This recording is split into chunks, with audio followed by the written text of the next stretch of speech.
Welcome to Politics Done Right. I am your host, Egberto Willies. This is a progressive program that will take the mystery out of politics.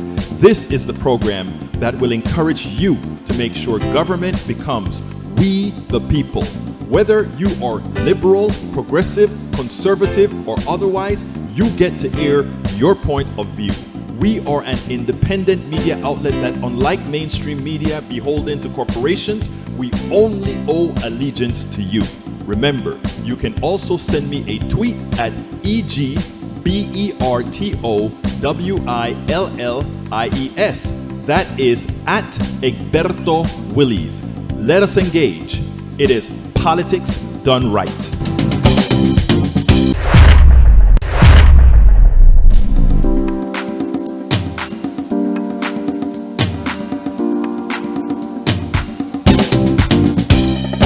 Welcome to Politics Done Right. I am your host, Egberto Willies. This is a progressive program that will take the mystery out of politics. This is the...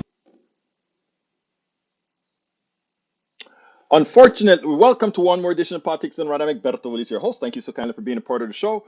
Sorry for that little mishap. We had an immediate crash on the new software that these guys put out here. Don't ask me why I didn't write it. But you know what? We got back in time before it dropped, and we had to start all over again. Anyway, folks, welcome to Politics Done Right. E2247, welcome aboard. Paul Fleming, welcome aboard. Bruce Pollard says, hey, y'all. Paul Fleming says, all checking in from ATL, AVQ, welcome aboard. Yvette Avery Herod, our union activist, welcome to Politics Done Right. One of our queues is not getting set off, so we're going to miss sending out that automatic email to a whole lot of people, but we'll take care of that later. Anyway, folks, welcome to another edition of Politics Done Right. Let's see. Carl Cox, Egberto can't stay for long. Did you see and read my email? I'm in email hell. I'm about 2 days behind on emails. I only do the emergency stuff for the next couple days, and then I'll get it all. Peggy Lopez, how are you doing, my friend? Great to see you. E2247 as well. Michael Rudden starts. Poll, Americans strong support unionization, Amazon workers. A supermajority of Americans have a favorable opinion of unionizing Amazon workers, according to a new poll in a survey of nearly 2,500 Americans. 75% of respondents agreed with Amazon workers, who say that they need union representation in order to have job security, better pay, and safer working conditions. The very demands listed on the Amazon labor union website. The poll found that the union argument was significantly more popular, throughout 20% points higher than the management side argument that workers don't need a union because they already have good pay and benefits. I can't easily understand why the people support unions. On unions, government regulations, and community organizations are the last three bastions against unchecked corporate power, leading to widening wealth inequality and widespread poverty among the masses. Anybody who says they don't understand why we don't need a union, I don't know what to tell you. Where are you living? Who negotiates for you? Who forces these corporations to pay you your worth? Why do you think as the union movement went down, so did the worker pay and wages?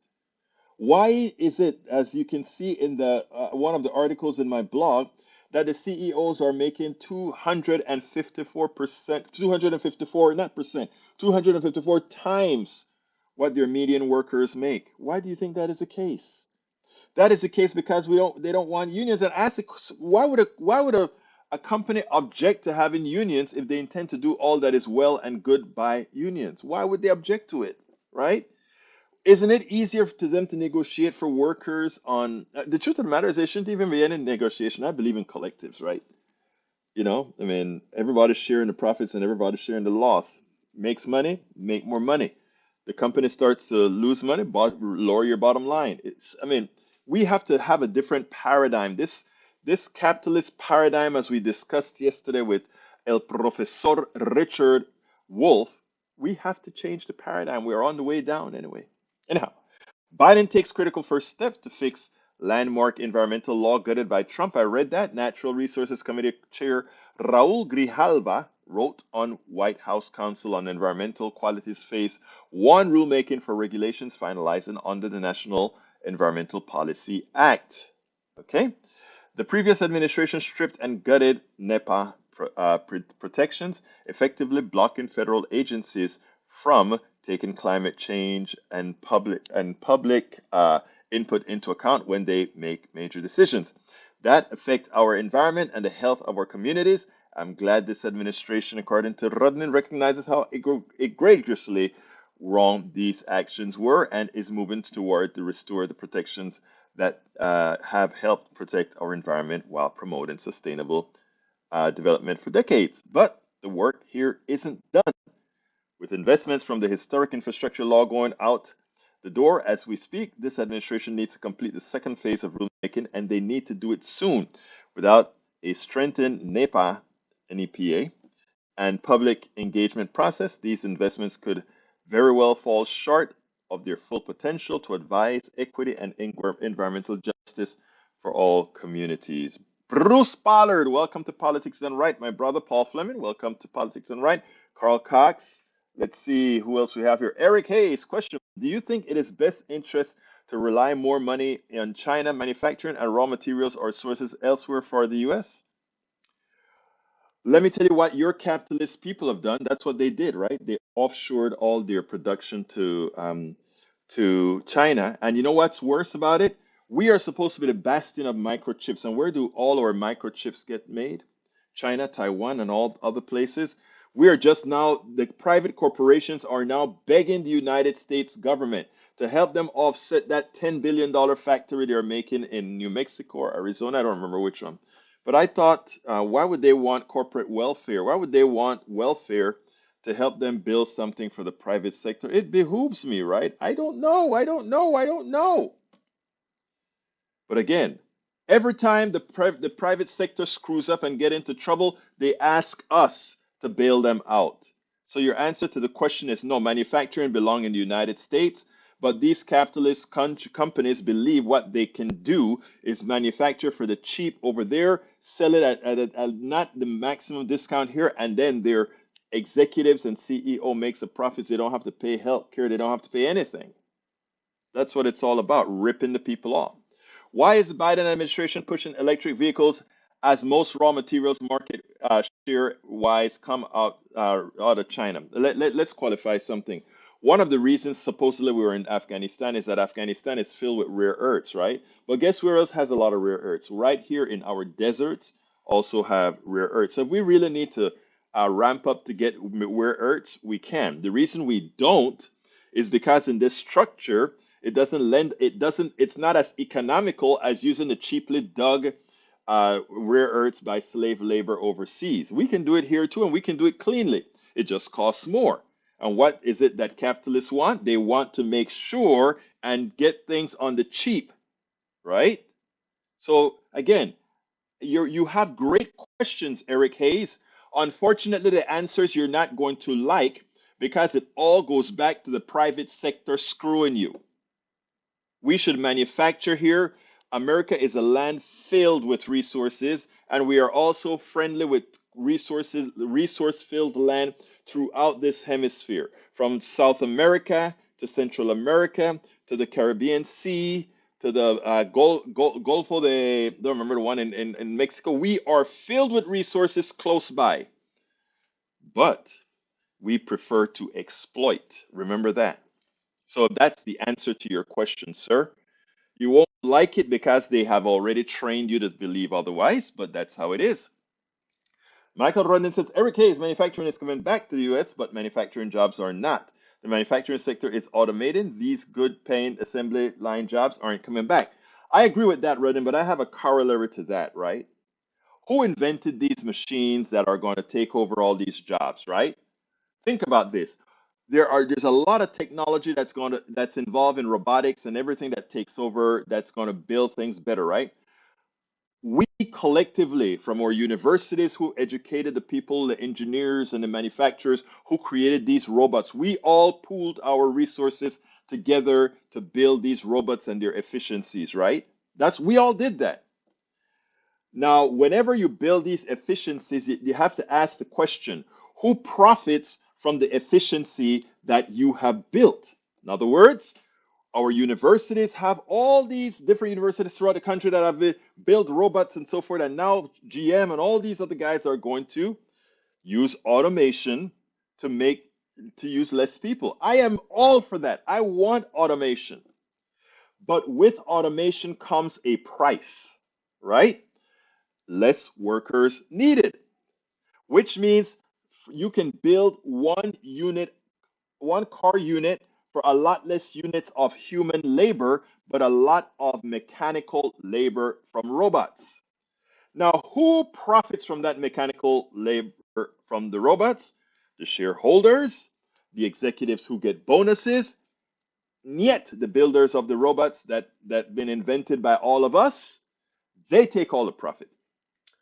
Again, and the reason they take all the profit is because we have taught Americans, we have taught people in this capitalist structure that somehow they are the ones who did it. Somehow Bill Gates is the one responsible for Windows. Somehow Steve Jobs is the one responsible for Apple. Somehow Bezos is responsible for all these great things that Amazon does.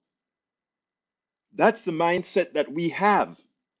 The mindset that we should have is we collectively built Amazon. We collectively built Ford. We collectively built Windows. We collectively built Apple. And don't let anybody take that from you because it was done incrementally.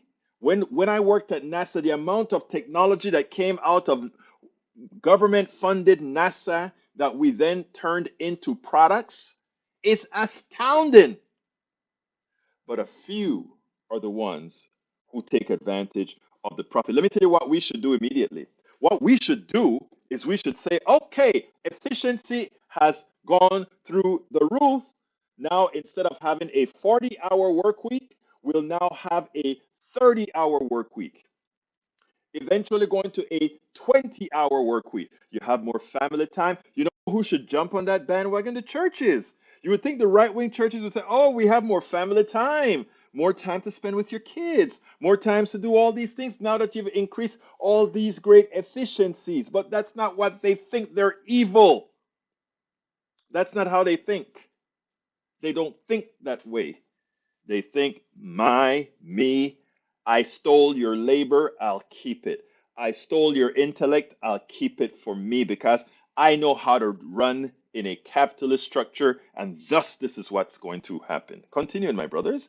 Unions needed because the mega rich, mega corporations want hoard the money, according to Carl Cox. Paul Fleming says, replying to, hey, name things that matters that doesn't come from China. We're just now trying to catch up. And the thing about it is, we let it on there. Unions have the same rights that corporations have via Citizens United. That is absolutely true. And you know what I think about Citizens United? If you defeated Citizens United, you would hurt the unions. Not necessarily so, because the unions don't need to have personhood to be doing a good thing. The reason corporations need personhood is because they want to abstract themselves from guilt for whatever they do and impact themselves as having the rights of a human being when it comes to other issues. Don't conflate them. The work of a corporation, even though they're classified in the same way under Citizens United with a union, are completely different. A union is we of the people, a corporation is we of the stockholder, shareholder. Remember, they serve two different masters. Dave Smith says, watch Fox News. They have live cameras at our southern border showing you what's really going on. I know Fox News really want to do that. Why don't they try to put the live cameras at the northern border? In Canada, there are a lot of people coming over from Canada also. But how do you discern them again? How do you listen? How can I figure out if those people from Canada are not? I don't know. You tell me. I'm talking about now, my friend, and this crap was going through in the Obama administration. Can't blame. I mean, I don't care what administration. Obama was a neoliberal. Biden is a neoliberal. Obama never used to be one, but once you get into the presidency, until we change it, it will be a neoliberal presidency. Period. Punto y final. I'm not defending anybody. Paul Fleming says, You free market lovers are just now finding that the free market was never free. Labor will always go to where it's cheap, and as we have found it, slave labor. Paul Fleming, you hit the nail on the head. Maywood says, good afternoon. AVQ says, Dave Smith, what exactly are you so frightened of? Brown people. Bruce Pollard said, electric vehicles might not be the answer. Electric vehicles are the answer because electric vehicles are an energy abstracting entity. Here's what I mean. People always say, well, you want electric vehicles, but they still have to burn coal for the electricity or they still have to burn oil for the electricity. True, right now that's true. But what happens is because it's an electric vehicle, it's abstracting. We don't care if the energy to charge the batteries are coming from oil, from coal, from the sun, from hydro, from wind, from wave. All of that gives you one common denominator, electricity. So if you build electric cars, as we mitigate getting rid of oil, the electric car stays constant. Now, when it comes to batteries and that kind of stuff, we also have the issue of the battery technology being good, bad, all that good stuff. Now, the new thing into the mix is nuclear energy. I'm not yet satisfied that we have to go to nuclear energy. I am hearing competing ideas based on numbers, and based on numbers, what I understand is we don't have to use nuclear energy, which is yet, if you take a look at the war in Ukraine, you can see that even a well-designed nuclear plant, if we get instability, can create issues. So there's a lot of debate there. There's a lot to talk about there. Tom C says, Mid Michigan checking in. Welcome, Tom. Neither unions nor corporations should have unlimited access to politicians through campaign contribution. Just another name for bribery. I agree. I agree. I think unions are there to go ahead and make deals, just like how any member organization that corporations use do it. No different, no más. Eso lo único que hacen. Hydrogen is good, but again, hydrogen, let me go ahead and just tell you about hydrogen, brother Bruce. Hydrogen is just as abstracting as oil, right? In other words, you have to make the hydrogen. And there are several ways to make the hydrogen, some that are polluting, some that are not. Some may take just a solar energy to transition water into hydrogen, or even the carbon, even you can even frack um, petroleum and extract the hydrogen out of petroleum and use it and then get rid of the rest. But I'm saying the abstracting energy transformation here is electricity. When you burn hydrogen, you're going to get one thing. Water is the byproduct of burning hydrogen for cars. That's true. Unfortunately, because of temperatures, etc., if you take a look at the exhaust from a nitrogen device, you're probably also going, I mean, hydrogen device, you're probably also going to get these compounds called nitrates. Because what you're going to do is, because you're burning air, you're going to get some of the compounds that fuse with the nitrogen to create nitrous oxide and some small quantities because of the heat transformation, etc. Carl Cox. One last thing before I leave. Conservatives don't want women to have reproductive rights because they think human beings should. Was done by human beings. Good point. Okay. Let's see what else we have here. Paul Fleming is talking to. You really have a short memory about Bush boys. Yes, he does. All right. Tom C says free market good. Laissez-faire capitalism bad. Free market is free enterprise. I agree with that. I had a software company. I wanted to own a pizza shop. Me and Roberto Lewis was going to have a pizza shop together one time.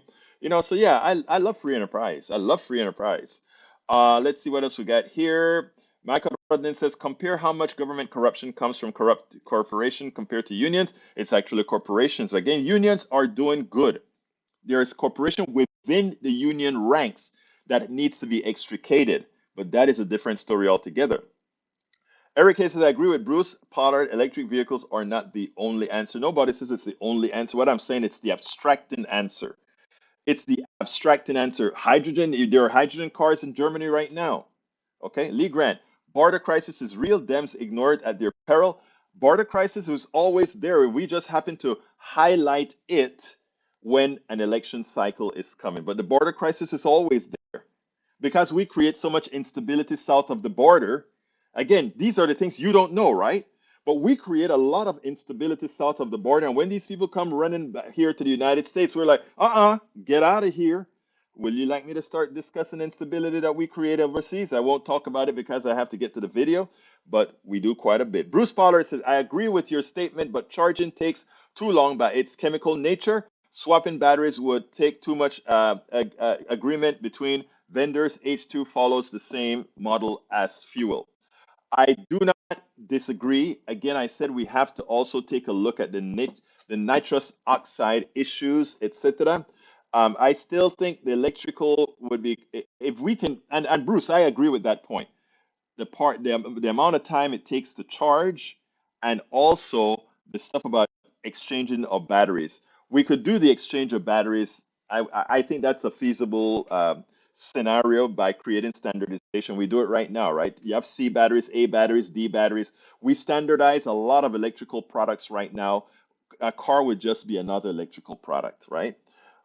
Conceivably, just a different way of thinking. Anyhow, let's go ahead and get started with the let's go ahead and get started. Oh, you know what? When I had to reboot my system, guess what happened, guys? I lost the interview. So let me go ahead and pull up that interview real quick, because if I don't pull up the interview now, we're going to run out of time. So let's get to my interviews folder and bring up Marilyn Singleton. And here is Marilyn Singleton. Welcome to one more edition of Politics Done Right. I'm Egberto Willis, your host. Today we are honored to have Marilyn M. Singleton. She's a board-certified anesthesiologist. She is past president of the Association of American Physicians and Surgeons. She graduated from Stanford and earned her MD at UCSF Medical School. Dr. Singleton completed 2 years of surgery residency at UCSF, then her anesthesia residency at Harvard's Beth Israel Hospital. She interned at the National Health Law Project and practiced insurance and health law. She is the author of a recent article that got my attention titled The Fox Garden, the Herpetarium. Hi, Marilyn Singleton, MD, JD. Why the JD? But anyhow, welcome to Politics Done Right, Marilyn. How are you doing today? I'm just fine. And you? I am doing just fine. First of all, tell us a little bit about yourself. Hey, just a native Californian who had parents that always wanted me to strive for the best, and that's what I tried to do. And I've been interested in healthcare since I was in high school, and couldn't decide whether to do it in law or medicine. So I ultimately did both. Well, that's good. That's good. Anyhow, you wrote the letter, the I should say an op-ed, Fox Garden, the Herpetarium. Explain. Well, it just struck me after that poor congressman was bitten by a rabid fox, but it got me just thinking about the fox guarding the hen house, but our legislators somehow just seem to be more reptilian than cute little hens looking out for us. For several different reasons, I must agree with you on that fact, because I don't know how many of them are really out there for us and not for themselves or their benefactors. I have no idea. But I want to see where there's some symbiosis here. First of all, tell me, again, you wrote that article, and I love the title. I was like, wow. And then I love the way you brought it in. Hey, the guy got hit by the fox here in the middle of Washington, D.C. and the mall. Wow. And then you started to make a detour. Tell me a little bit about what your article said. Well, what I was talking about is, being a native Californian, I was sort of stunned at the number of bills that came out of the California legislature that just seemed too far over the edge. And whether you're right or left, we're human beings, and some of these laws just didn't seem to hit on our humanity, but rather seemed to hit, I don't know, for the lowest common denominator. And I just don't think that's who we are. And I kind of started off with some of the laws regarding abortion and idea that you would make our state a place where you would encourage people and have commissions. How can we get more abortions? And I thought, I mean, even Hillary Clinton said they were supposed to be safe and rare. And so then you have people saying, come on down, like it's a game show, and it just seemed wrong. Okay, and that's what you're given that you're an MD, you're from California, and you are also into law. What struck me, I just want to get a perspective here. Where do you stand on women's reproductive rights in general? Well, in general, I have to say, personally, I am pro-life. I've seen a whole spectrum of women who are in very difficult situations. And so I don't take the issue lightly. Hmm. And I think that's what was so bothersome, that the seriousness of the issue of what to do with the pregnancy under an array of circumstances, whether you be a teenager, raped, incest, health problems. Certainly for health problems, the mother's life tends to be saved, even though in the Catholic Church they say the baby's life should be saved. So that's, a whole nother position. Hmm. But so it can be a complex issue. And I guess that is what strikes me. The issue doesn't seem to be taken with the seriousness that it is, that you're encouraging people almost to not think about it. If you say, we're going to make a law that gives free rides, free abortions, free everything, and it doesn't seem to include any other kind of counseling. Did you get counseling regarding adoption? Did you get counseling regarding some of the psychological issues that might arise from a hasty abortion? So it just seemed to be a bit cavalier to me. Do you think that it may seem cavalier, maybe because you are in fact pro-life, or do you think it was written in a cavalier fashion? Because I have a follow-up to that, but I'd like that answer first. Well, I have to say, I was trying to look at it from a lens of just, why would a state do this? And then say, well, because some other states may outlaw abortion, so people would need a place to come. But I was looking at it, people will find out. You don't have to make it was almost a celebration. And I think that was what stuck with me. So honestly, I think it's difficult to separate personal feelings a lot of times, but I did try. No, no, let me, In looking at it as not just your basic law, but it just appeared more of a celebration Mhm. of abortion. Normally I wouldn't even have entertained bringing somebody that I considered uh, to the right if I didn't think it was a rational thinking person that was going from a position of not just a flamethrower, but somebody who genuinely have an interest. And I think that's the kind of conversations we're supposed to have in Mm-hmm. this country, and I think is what would make things better. I want to postulate something with you based on those laws that you just told me. You said while we were speaking that as you saw the law written, you didn't see any advice on possibly adoptions. You didn't see any advice about all these other issues. And you also said that to you, what you saw within the law was, well, free everything, come on in, come on out, etc. Would you look on the other side and say the law was written as wide as possible, leaving it up to the individual's religion, family ties, medical advice on their own? In other words, the state just making the option available to absolutely everyone, but not telling everyone what they had to do, must do, should do. And isn't that really the way laws are supposed to be written? Not, well, I wouldn't say necessarily that's the way laws are supposed to be written. Um, I I just didn't see the necessity for the law at all. Hmm. If people want to go to a state that has absolutely no abortion restrictions, they can certainly find that out. All they have to do is go to Planned Parenthood's website. I just don't think a state needs to make it the law that we will pay for people to come from the outside. And I look at that from two angles. It's Hmm. like when people would come to California to get higher uh, Medicaid benefits Hmm.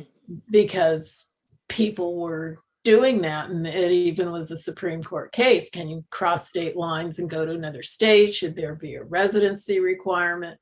So a lot of it too, I'm looking at as state resources. Now you might say, oh, it's probably only a handful of people. Hmm. I don't know how many people it would be. And, obviously it's not going to be millions, but our resources should be spent on Californians, not people who come in from other states.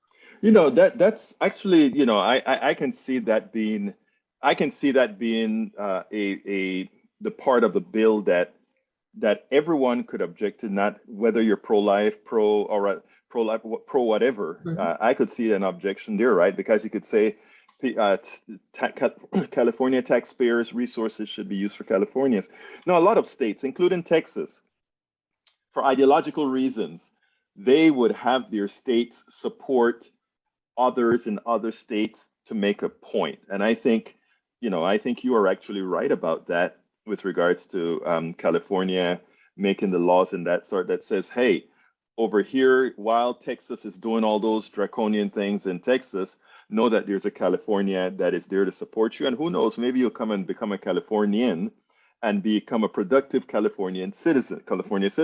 So I mean, there are different ways of looking at that as being and bringing other people into California, et cetera, et cetera, et cetera. So I don't see that the law is a law that's encouraging a free for all. I know that maybe that's how you see it, but I don't know that I necessarily see it that way. What would you want to be done about that? What do you mean? Well, I mean, What? you wrote a strong article that pretty much went completely against what they're doing in California. And like I said, I can see that it was written from a position from your position, but I can also see it from a position that says we want to make sure that we are open to all, and not only to all, but for those people where the states they believe the state's doing it wrong too. I have a follow up on that. Well, I I would just say you don't really need a law, and what I would say is tell the legislatures to vote it down. What we do have, and we have a governor, we have a very verbal governor. If he Mhm. wants to make a policy statement about how he feels about his state, and then his state is welcoming, Mhm. whatever kind of statement he wants to make the statement, send it out there, let people know, hey, everyone is welcome in California, however Mhm. he wants to put this, and say what his beliefs are and what he thinks the majority of Californians feel, something of that nature. But I don't think it needs to be a Well, look, law. all right, let's go now into the mechanics of let's say abortion. I don't talk this a whole lot because first of all, I'm a man, and secondly, and secondly, because rarely do you get somebody that is willing to have an intellectually based conversation on the issue. And reading your article led me to believe that you were. Right now, you are a pro-lifer, and I like to say pro-no choicer, but it's okay. Uh, but you're pro-lifer. I am a pro-lifer myself, right? I believe in giving people good health care. Believe in giving people food when they need it. I believe in all these particular issues, right? So I think I'm pro-life, but I'm also cognizant that in America women many times have been relegated to second class citizenship, and that motherhood is actually as well something that has held back women a lot of times, and that mistakes can be made. And I don't know how, and you can help me here. I don't know how many people who consider themselves to be pro-life when it comes to a fetus, a blastema, or whatever, when it comes to the type of support that is necessary for the born, is not necessarily there. I'm not speaking about you specifically. I'm talking to you as being a pro-lifer. Well, it's interesting you put it that way. And as far as life, and we could get into the deep science of when life really begins and Which whose I life don't is know. more Yes. important, Yes. and all this, very, very deep subject. Some places are very good Hmm. about adoption services, giving financial help to people who need it, and other places aren't. And I grant you that. And it's something I've always said, that if you don't have a full range of Options. choices, Yeah. when you use that word, Right. and have some sort of support for people who find themselves in a position that no one wants to be in, they've got to have that full range, and that's not necessarily offered. There's got to be you have to make sure that if a person does go through and have the baby, that OB care will be paid for, and just like you're going to say, I'll pay for the abortion, say, I'll pay for the obstetrical care, whether the person, they may be on Medicaid in California, Medi-Cal, or some other program. We don't know their family situation, so you have to make sure there's family support. There might be issues with an abusive husband. It's such a huge issue, and I think people don't want to address the edges, and that's part of the problem. That's why I'm so glad to talk to you, because you see it's a bigger problem than just yes, no, gonna have this baby, I'm not gonna have this baby. That it's a huge undertaking to have a child. There are people who want children. There's people who even take disabled children, which God bless them. So I think that's where all sides are lacking, is giving the proper support to women who find themselves in this position. Ironically, doctor, what you find is the states that are so much more restrictive on a woman's rights to whatever she wants to do with her body are the states that are deficient in exactly what you've just mentioned. You know, Well, I and don't know if that's 100% true, no, because it's not 100% true at all. It's not. But what I'm saying is, if we talk about Mississippi, Arkansas, Kentucky, all these particular states, Texas is a bit better because Texas is a very big state and has a lot of independent people, a lot of independent organizations that are there to pretty much make a point, right? But I think you can infer based on the medical care. I mean, California has great medical care.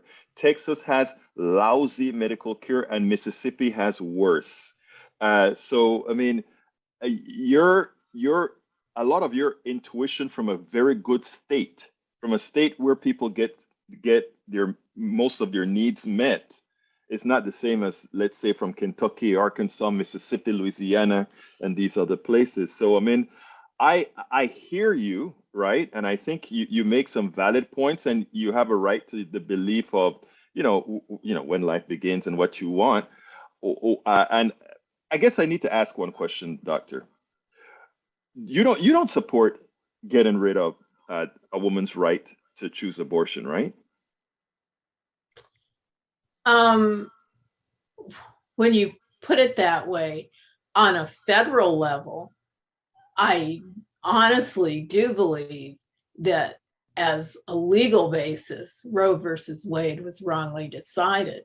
The Hmm. legal basis for it was somewhat bizarre, but and Let's forget. I mean, I know you're a lawyer now as well, but let's forget about but legalities. Let's talk about humanity. Do you believe that a woman in California should have other rights than a woman in Texas?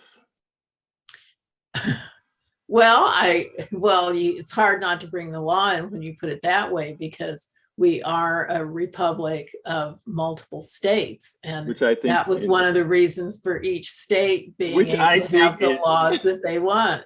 it's funny because in 2020, I mean, in 2022, it is rather silly, right? Especially with the mobility that we have today. Well, I but think state law, it makes it all the better, because because we do have mobility, that if you want to go to another state, I remember the day, and believe me, I've been around a long time, well, you when don't look there that were way. a long time before Roe versus Wade, Uh-huh. um, when I was in medicine, and people would go to Mexico, rich people would go to Japan, people would travel places to get an abortion. And And you as just, I'm sorry to interrupt because uh, I want you to, I want you to segue on that exact notion. You just said those people who could afford it, which means we relegated the poor and the generically poor into whatever their state desires, right? well, I'm not denying that there's some level Mhm. where, if you can afford it, like with so many other things, then yes, you can get whatever you want. And And henceforth the just benevolent, Alice's restaurant, and you can get henceforth whatever you want. and henceforth the benevolence of California, right? Because but California is saying, but that's not California's job.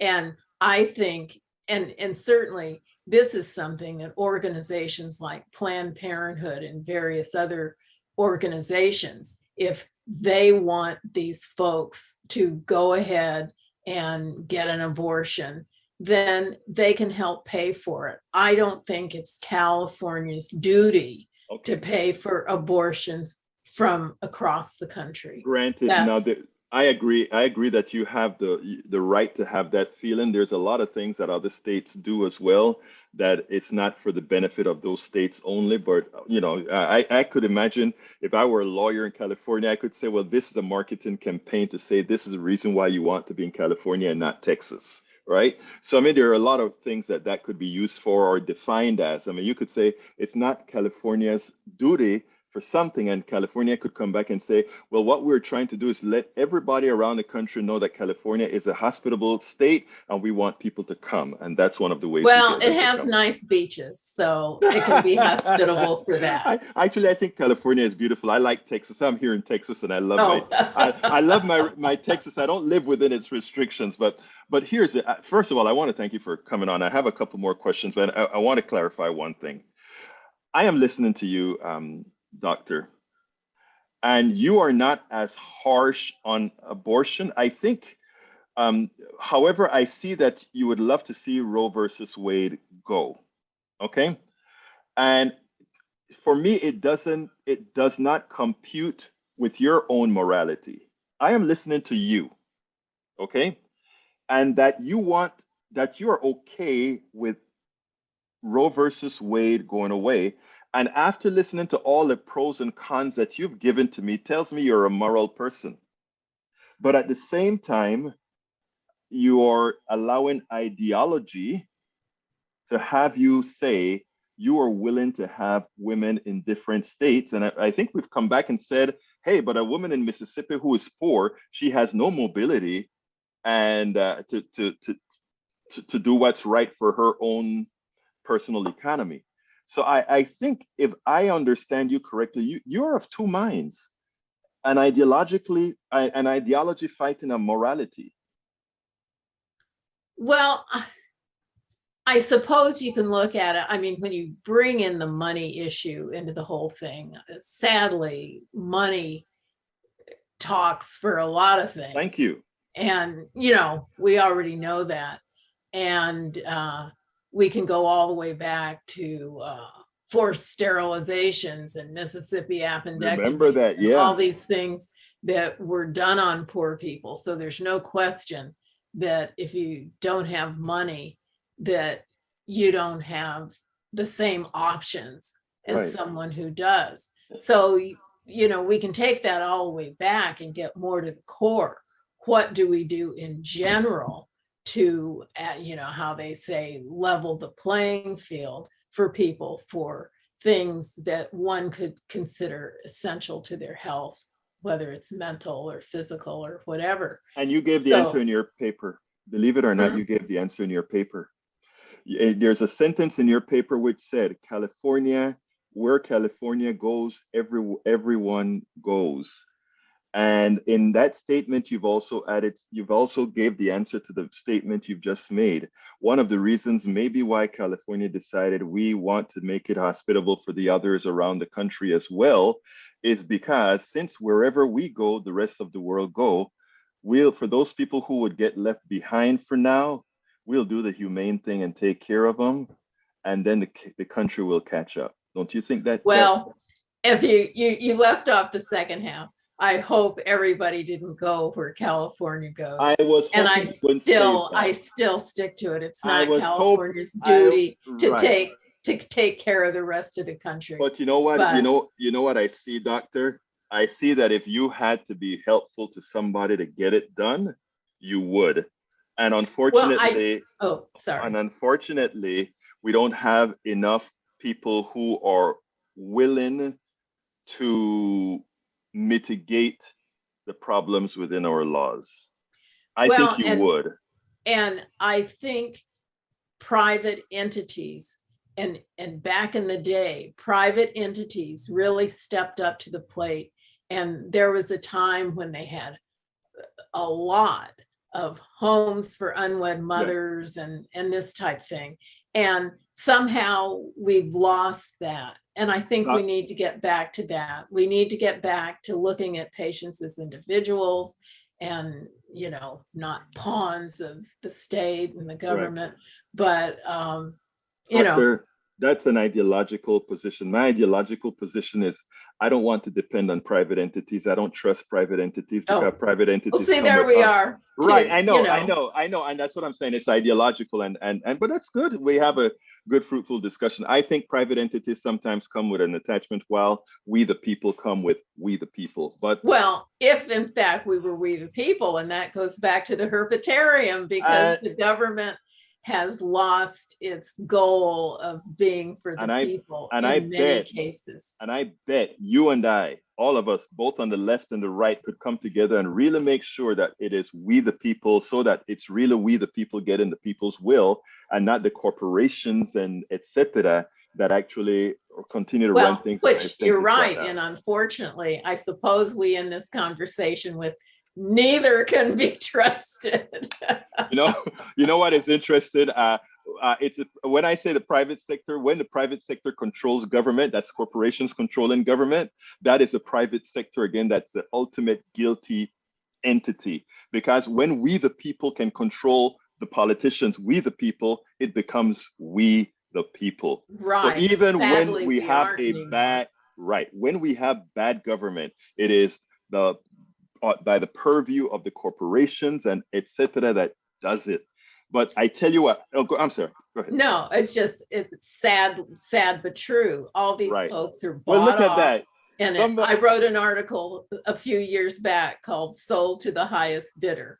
So you can guess what that was about. My dear conservative friend, you can get your articles at me anytime. I think you're a good person, and I think there is more that we would agree with, absent certain types of ideological stills that we could get by. Thank you so kindly, Dr.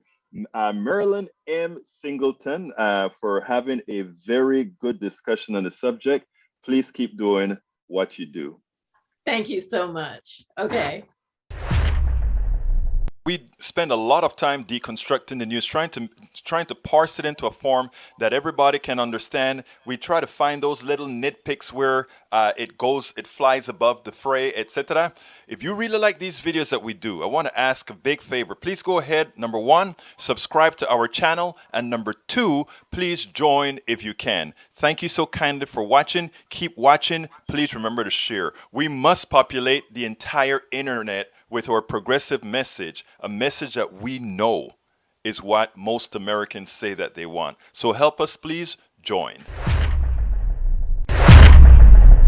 Welcome to Well, folks, I hope you enjoyed that. We had a good time talking. It just actually shows that you can have a conversation with just about everybody. Anyhow, folks, let's see what we got here. Let's see what we got here. Oh, wow, we're almost out of time. I had another video, but I have to forego it. So let me just welcome the new folks in. Boomer U says, when religion is the basis of some politics, we all lose. You're absolutely right there. Let's see what else we have. Daniel Ledo says Egberto just revealed he wants full government control of all laws. He wants to consolidate power in DC. Actually, government is in control of all laws. I think what you mean is that you think what I want is all laws created out of DC. No, I want all laws that have to do with certain parts of our society controlled in DC. Otherwise, you get the wackos in Texas and Alabama passing some very silly, hurtful laws that causes pain to people, and you have people in Washington that don't have mobility, or people in Texas that have no mobility. They can't just put up and run to California or run to Washington State or whatever. So no, there are certain parts of society I think we need to have centralized laws. So I'll cop to that. Maywood says, well, Lord, that's a conversation. Lee Grant says both Abbott and DeSantis are flexing their political muscle, and they have genuine.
All right, I think the sound came back. I don't know what's happening. Sometimes this Bluetooth goes out. I have to understand what the hell happened there.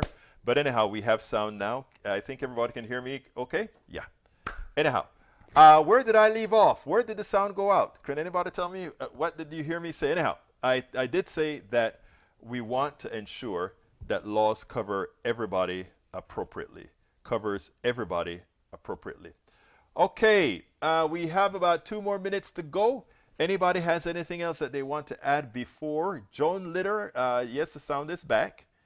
Where did the sound go? How long was I without sound, guys? How long was I without sound? Can anybody tell me? Okay, okay, let's see what we got here. Great. There it is. I hear you now. Yeah. I don't know what happened. I had to jump and use the good old reliable because this guy, the Bluetooth went for some reason. I think they are having some. They forced us to upgrade the software, and it seems like we're having some issues with this new software. But anyhow, we are coming up on time, and I did do an ask, so let me go ahead and do my ask real quick. I'm Egberto Willies, as host of Politics Done Right, a progressive radio media show on Pacifica Network's KPFT 90.1 FM Houston that engages all ideologies. I found that our political angst isn't mostly ideological. There is a well-designed effort by many in power to control us. If we are at each other's throats, we are less likely to demand our economic and local wishes. In that light, I wrote 3 books.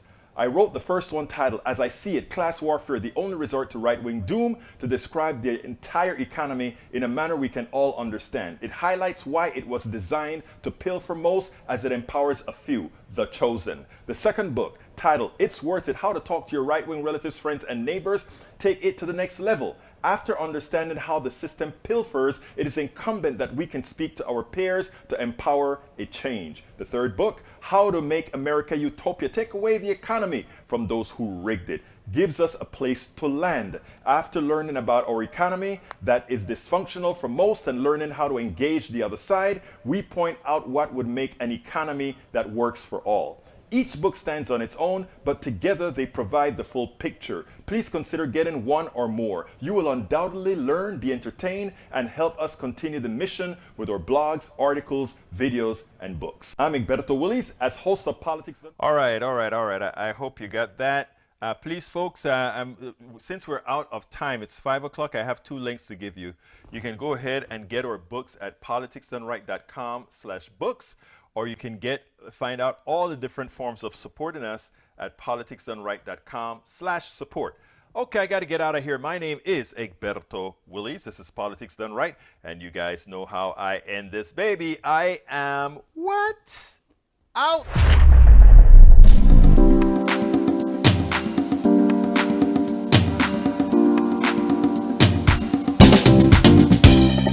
Welcome to Politics Done Right.